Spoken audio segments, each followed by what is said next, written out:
नमस्कार, स्वागत है आप सभी का शिक्षा प्लेनेट पर। मित्रों, उम्मीद है कि टियर 1 की परीक्षा आप सभी की बेहतरीन गई होगी और थोड़ी बहुत बेहतरीन नहीं भी गई, थोड़ी आपको लगा कि समस्या है भी, तो परेशान होने की आवश्यकता नहीं है।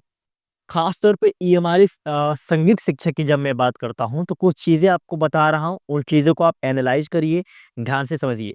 साथ ही में थोड़ा-सा हम टायर 2 का जो एग्ज़ाम पैटर्न है, उस पे डिस्कस करेंगे। कई बार डिस्कशन हो चुकी है, लेकिन आज का डिस्कशन खास होगा। किस प्रकार से इस प्लेटफ़ॉर्म पे ईएमआरएस म्यूज़िक टीचर को लेके प्रिपरेशन चल रही है, इन सारे मुद्दों पे एक-एक करके हम डिटेल में चर्चा करेंगे। मित्रों, सबसे पहले आप इस बात को समझिए कि टायर 1 से अब आपका कोई मतलब ही नहीं है। उसीलिए मैंने शुरू में कहा कि टायर 1 अगर आपका थोड़ा डिस्टर्ब भी गया तो कोई इश्यू नहीं। क्यों? क्योंकि टायर 1 का नंबर मेरिट लिस्ट में, फाइनल लिस्ट में जुड़ेगा ही नहीं। टायर 1 बस क्वालीफाइंग है। टायर 1 में उनको वैकेंसी के अगेंस्ट 10 गुना विद्यार्थियों को लेना है। तो टायर 1 क्या है? क्वालीफाइंग है। अब बात को समझिए, अगर आप इस चीज़ का वेट कर रहे हैं कि क्या आप क्वालीफाई हो जाएँगे तब आप अपनी प्रिपरेशन शुरू करना चाहते हैं, तो बिल्कुल कर सकते हैं, सारे डिसीज़न आपको ही लेना है। लेकिन आप बात को समझिए, इससे पहले कितना गैप होता है, कितना वो गैप देगा, कितना गैप नहीं देगा, ये कभी नहीं पता है, क्योंकि इससे पहले ईएमआरएस को 2 लेवल पे नहीं ले गया लिया गया था। 2023 में जो ईएमआरएस की परीक्षा हुई थी, वो सिर्फ़ एक ही लेवल था। तो टायर 1 के बाद कब तक रिजल्ट आता है, रिजल्ट के बाद वो कितना समय देता है टायर 2 के लिए, ये किसी को नहीं पता है। क्या इतनी बातें आपको क्लियर हैं? बिल्कुल क्लियर है। एक-एक चीज़ों को समझते हैं। ज़रा इस बात पे आप फ़ोकस करिए कि क्या बोला गया है कि वैकेंसी के अगेंस्ट 10 गुना विद्यार्थियों को लिया जाएगा और मुझे जहाँ तक ध्यान है 400 प्लस वैकेंसी है, 416 के आस-पास वैकेंसी है। तो यानी यहाँ से अगर आप देखेंगे तो 4160 विद्यार्थियों को टियर 2 के लिए लिया जाएगा। अब इतनी बात आपको क्लियर है। मतलब क्या कि टायर 1 बस क्वालीफाइंग था। टायर 1 से इतने बच्चे टायर 2 में जाने वाले हैं। तो टायर 1 में अगर आपकी चीज़ें थोड़ी बहुत डिस्टर्ब भी गईं, तो टायर 1 को आप भूल जाइए, क्योंकि इसका नंबर वैसे भी नहीं जुड़ने वाला है। इतने विद्यार्थी टायर 2 में जाएँगे। अब इस बात को आप समझिए कि ईएमआईज़ का जब तक फॉर्म निकला था, तब तक प्रभाकर की जो कहानी थी या विशारद की कहानी थी, उसपे किसी हाई कोर्ट का निर्णय नहीं आया था। तो बहुत सारे ऐसे विद्यार्थी हैं जो कि प्रभाकर किए हैं, विशारद किए हैं, वो ईएमआईज़ का फॉर्म ही नहीं फिल किए हैं। क्योंकि उस समय तो था कि भाई ये नहीं लेगा। 2023 में ऐसे कई केसेज़ आए थे कि डॉक्यूमेंट वेरिफिकेशन के वक़्त प्रभाकर और विशारद को नहीं लिया गया था। तो ऑलरेडी इसमें फॉर्म जो है केवीएस के मुकाबले कम है। तो ये एक प्लस पॉइंट जाता है ईएमआरएस के लिए, अगर आपने ईएमआर की परीक्षा दी हुई है तो। ठीक है? दूसरा प्लस पॉइंट क्या है कि देखिए ईएमआरएस हो या एनबीएस हो, केवीएस हो, इन सब के फॉर्म में भी ज़्यादा फ़ी ले रहा है। तो उस वजह से भी चूँकि कई सारे कॉल आते हैं, तो आप ही लोग बताते हैं कि सर फॉर्म ज़्यादा है, मैं इतना महँगा हम फ़िल नहीं कर पाएँगे। तो उसमें भी ठीक है कि जिन्होंने फ़िल कर दिया तो वो तो कम ही संख्या हुई, तो जिन्होंने फ़िल किया उनके लिए एडवांटेज है। दूसरी, हम लोग केवीएस और एनवीएस को बहुत ज़्यादा जानते हैं, ईएमआरएस को लेके उतनी जागरूकता नहीं है। तो जब जागरूकता नहीं है तो उस वजह से भी धीरे-धीरे ये मतलब अब धीरे-धीरे लोग जान रहे हैं ईएमआरएस में कम फॉर्म फिल होगा केवीएस की तुलना में। इस बात को आप समझिए कितनी इंपॉर्टेंट चीज़ है ये। केवीएस में तो प्रभाकर वाले भी फिल किए हैं, विशारद वाले भी फिल किए हैं, क्योंकि हाई कोर्ट का निर्णय आ गया था कि प्रभाकर और विशारद को एज़ अ ट्रीट किएँगे, तो वो भी साथ ही फिल किए हैं। चलिए, उनके लिए तो अच्छी बात है, बट अगर वो फिल नहीं कर पाए ईएमआरएस में, तो जो लोग ईएमआरएस का फॉर्म फिल किए हैं, उनके लिए तो एक प्लस पॉइंट आ गया ना कि इसमें फॉर्म फिल कम हुआ है और उसके लिए कई सारे जेन्युइन कारण हैं, वो आपको मैंने बताया। अब ठीक है, फॉर्म फिल कम हुआ है, ये भी पता चल गया है कि भाई 4160 विद्यार्थियों को लेगा, ठीक है ना? ये संख्या अगर मान लीजिए 420 हुआ, तो 4120 विद्यार्थियों को लेगा टियर 2 में, टायर 2 में। इतनी ही कहानी है ना? अब ज़रा समझते हैं, ये जितने भी विद्यार्थी हैं, इनको सिर्फ़ और सिर्फ़ म्यूज़िक का पेपर देना होगा और ये जो म्यूज़िक का पेपर होगा, 100 नंबर का होगा, जिसमें से 40 और 60 में इन्होंने डिवाइड कर रखा है। 40 नंबर में ये आपको एमसीक्यूज़ देंगे और 60 नंबर जो कि बहुत ज़्यादा वेटेज कर रहा है, इसमें आपको ये डिस्क्रिप्टिव देंगे, ठीक है? जो ये 40 नंबर है, इसके एक क्वेश्चन 1 नंबर का होगा, जो ये 60 नंबर है, इसके लिए 15 क्वेश्चन आएँगे, 1 क्वेश्चन 4 नंबर का रहेगा। तो इस प्रकार से ये 60 नंबर का हो गया। अब जरा इस बात को समझिए, इतनी बातें क्लियर है? क्या समझने वाली चीज़ है कि देखिए जब एमसीक्यू रहता है ना, तो सबको इक्वल नंबर ही मिलता है। मान लीजिए कि 10 विद्यार्थी हैं, 10 एमसीक्यू उन्होंने सही कर दिया, तो सबको एक-एक नंबर ही मिलेगा 10 एमसीक्यू के लिए। लेकिन जहाँ कहानी डिस्क्रिप्टिव होती है, अब एक क्वेश्चन डिस्क्रिप्टिव में अगर आप देखेंगे, तो 4 नंबर का है और 15 क्वेश्चन आ रहे हैं। तो इस एक क्वेश्चन के लिए किसी विद्यार्थी को 2 मिलेगा, किसी को 3.5 मिलेगा, किसी को 4 भी मिलेगा, किसी को 1 भी मिलेगा।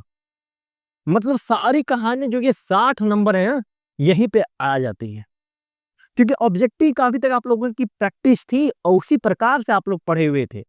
लेकिन अब कहानी हम लोग डिस्क्रिप्टिव की तरफ बढ़ रहे हैं, लिखना पड़ेगा। तो इसी चीज़ का मैम जो है पूरा ख्याल इस बैच में रख रही हैं। इस बैच से अगर आप नहीं जुड़े हैं तो कोई बात नहीं, सारी चीज़ें मैं क्लियर कर देता हूँ क्या है इस बैच में, कैसे है।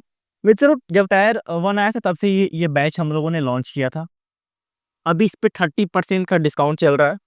तो अगर 30% का डिस्काउंट अप्लाई करेंगे आप, तो मात्र ये बैच 1000 के आसपास आपका हो जाएगा। 6 महीने की बैच की वैलिडिटी है।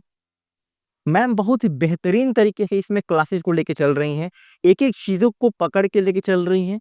जब भी चीज़ें पढ़ाती हैं तो ऑब्जेक्टिव बताती हैं, प्लस जो कि सबसे इम्पोर्टेंट है डिस्क्रिप्टिव पर मैम फोकस करती हैं कि किस प्रकार से आप अपने एक 4 नंबर के आंसर को फ्रेम करेंगे। अब रट्टा मारने वाली कहानी नहीं रही, एबीसीडी कर दीजिए।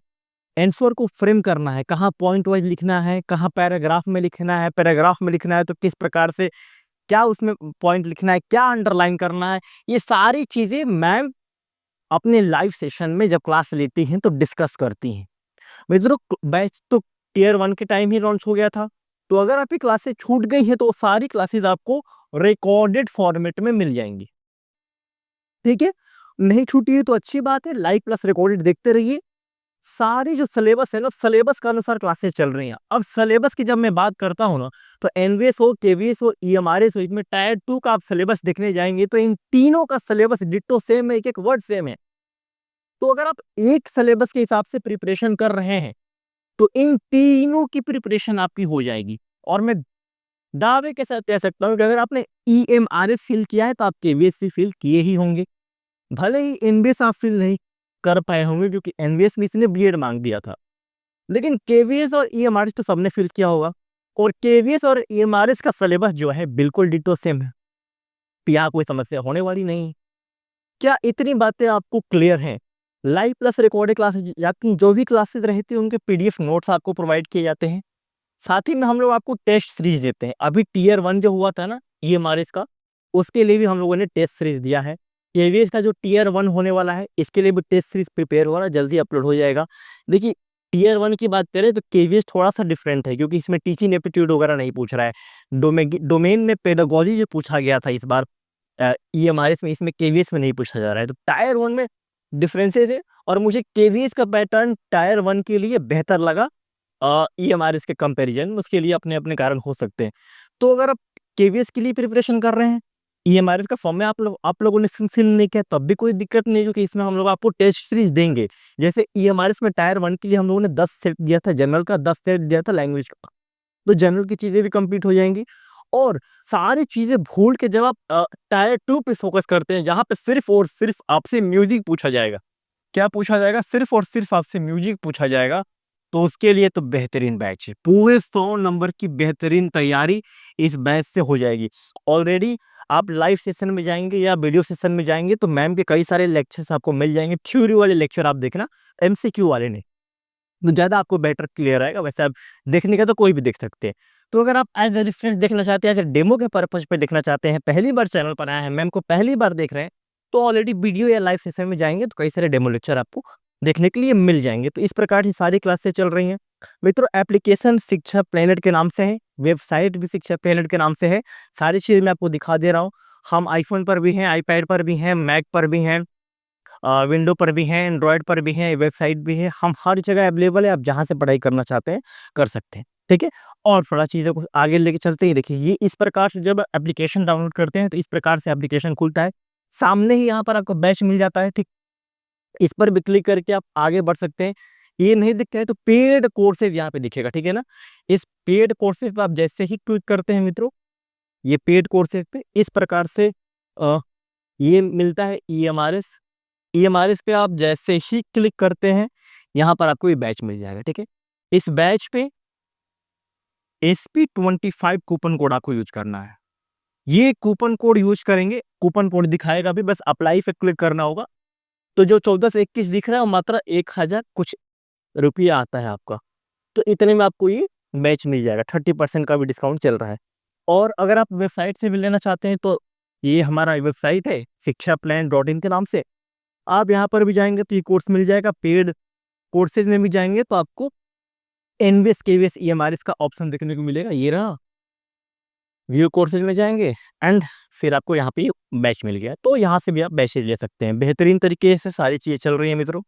बस अब पूरा फोकस आप अपना टायर 2 पे लगाइए, और टायर 2 के लिए बेस्ट, मैं बार बार ये कहता हूँ कि सबकी क्लासेस हम लोग देख रहे हैं, सब अपना बेस्ट देते हैं, लेकिन जब हम चीज़ों को देखते हैं कि हम कहाँ तक स्टैंड करते हैं इस ऑनलाइन की दुनिया में, इस यूट्यूब की दुनिया में, इस एप्लीकेशन वाली पढ़ाई की दुनिया में, तो हमें लगता है कि संगीत के मामले में हम बेस्ट हैं।